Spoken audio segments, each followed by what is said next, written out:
Assalamualaikum warahmatullahi taala wabarakatuh. Murid-murid tahun 2 Arif. Hari ini kita akan sambung PDPR kita Bahasa Melayu tahun 2, tajuk pembungkusan hijau. Hari ini kita akan belajar kemahiran membaca. Kita akan membaca teks petikan yang kita akan fahami dan kemudian kita akan jawab soalan.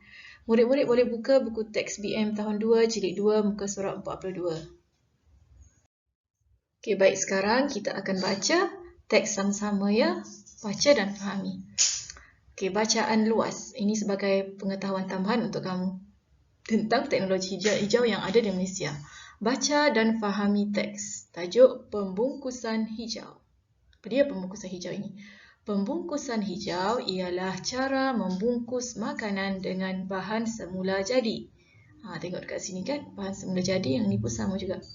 Bahan yang sering digunakan ialah daun-daun, tumbuhan, kayu dan buluh. Dekat sini kan nampak macam daun kan, daun pisang. Ini macam buluh ke kayu ke yang ni. Okey. Pembungkusan hijau harus dijadikan amalan. Pembungkusan jenis ini lebih kecil dan ringan berbanding dengan pembungkusan menggunakan plastik atau polistirena. Bahan yang digunakan juga murah dan mudah diperoleh. Oleh itu, kos pembungkusan menjadi lebih jimat. Tengok kan bungkus je macam kecil je, diikut je isi dalam ni. Isi dalam ni kan, pulut ke beras ke dalam ni. Dia tak adalah macam yang makanan yang jual tu kan dalam bekas plastik yang besar. Yang ni dia ikut betul-betul isi dalam tu. Okey, petikan seterusnya, khasiat makanan yang dibungkus dengan bahan semula jadi juga terpelihara. Hal ini dikatakan demikian kerana bahan pembungkusan itu tidak mengandungi sebarang bahan kimia berbahaya. Malah, pembungkusan hijau tidak mencemarkan alam. Bahan semula jadi yang digunakan mudah reput dan dapat diurai menjadi kompos. Kompos ni macam baja lah, lebih kurang kan. Bahan-bahan yang kita dah tak nak guna macam daun pisang, kayu apa semua, apabila kita buang dia, dia akan lupus secara semula jadi, dia tak merosakkan alam. Oleh itu, marilah kita beralih kepada pembungkusan hijau. Langkah ini dapat mengurangkan pencemaran alam sekitar. Kesihatan orang ramai juga terjaga. Okey, jadi kita sama-sama gunakan alam semula jadi. Boleh menjaga alam sekitar kita, boleh menjaga kesihatan kita juga. Okey, tengok ni contoh makanan. Yang letak dalam, dibungkus dalam daun pisang. Yang ni macam buluh ataupun macam kayu kan. Kalau ada sejenis makanan yang dimasak dalam buluh. Nasi yang dimasak dalam buluh. Ataupun kalau kita lemang kan, pulut dimasak dalam buluh. Rasa tu lebih sedap. Kemudian gunakan daun macam contoh kalau dekat Kelantan, tapai guna daun getah, guna daun pisang, ketupat guna daun palas, ataupun daun kelapa. Yang tu semua guna pembungkusan hijau lah tu.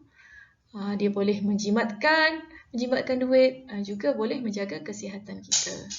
Jadi kita kena sama-sama beralih kepada pembungkusan hijau.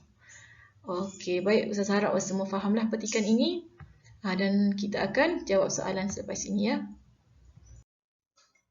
Okey, baiklah, sekarang murid-murid kita akan jawab soalan. Kita akan isi tempat kosong berdasarkan petikan yang kamu baca tadi. Okey, jawapan ni ada dalam petikan tu. Ustazah ambil ayat daripada petikan tersebut. Jadi cari jawapan dalam petikan tersebut. Okey, latihan dia isi tempat kosong dengan jawapan yang betul. Soalan pertama, pembungkusan hijau ialah apa dia? Membungkus makanan dengan bahan semula jadi. Dekat sini apa dia? Cara ke, teknik ke, alat ke? Pembungkusan hijau. Okey, tengok dalam petikan. Jawapan ada dalam petikan. Yang kedua, bahan yang digunakan ialah apa dia dekat sini? Akar kayu, akar tumbuhan ataupun daun tumbuhan. Okey, tengok dalam petikan jawapannya. Tumbuhan, kayu dan buluh. Ketiga, pembungkusan jenis ini lebih apa dekat sini? Lebih mahal, lebih berat. Okey, tengok dalam tu, dan ringan berbanding dengan pembungkusan menggunakan plastik dan polistirena. Keempat, khasiat makanan yang dibungkus dengan bahan semula jadi juga apa dia dekat sini? Rosak ke apa dia? Binasa ke apa dia?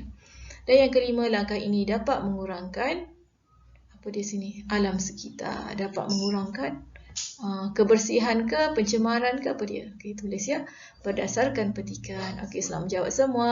Assalamualaikum warahmatullahi taala wabarakatuh.